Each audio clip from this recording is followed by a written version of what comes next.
Žiaci všetkých ročníkov súkromného konzervatória Košice na Zádielskej 12 v rámci odborov hudobno-dramatické umenie a muzikál uzavreli 25.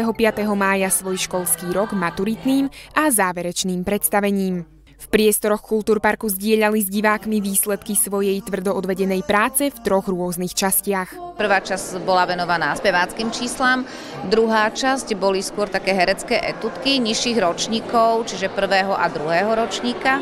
A vlastne posledná tretia časť bude predstavenie autorské Edith Piaf. Tam sa naši študenti teda mohli realizovať nielen spevácky, ale aj v choreografiách, na herectvách brali jednotlivé herecké vstupy. To znamená, že celý rok sme niečo robili, aby sme to dnes teda mohli završiť takouto premiérou. Inscenácia príbehu o živote Edith Piaf v réžii Slavomíry Fulínovej a Mateja Erbyho zožali náramný obdiv.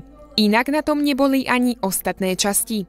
Hudobný a dramatický výber bol naozaj pestrý. Ja som s kamarátkami predviedla skupinový spev, vlastne trio, Diva.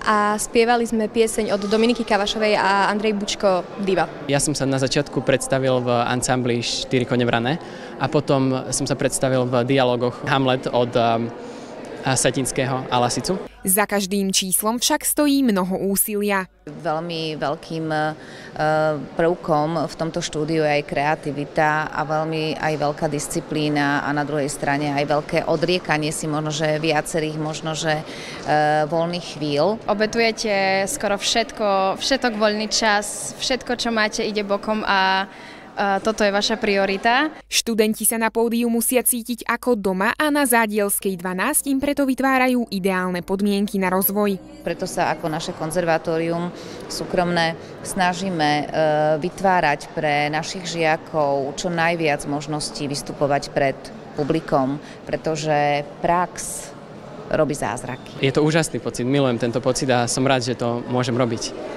A takto ukazovať ľuďom, čo viem a čo sme sa naučili. Veľmi som si to užila, diváci sú skvelí a doplňajú nám energiu.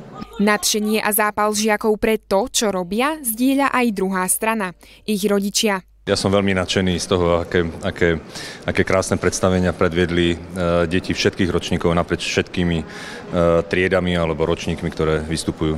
Je to pestrá prehliadka toho, čo naše deti dokážu.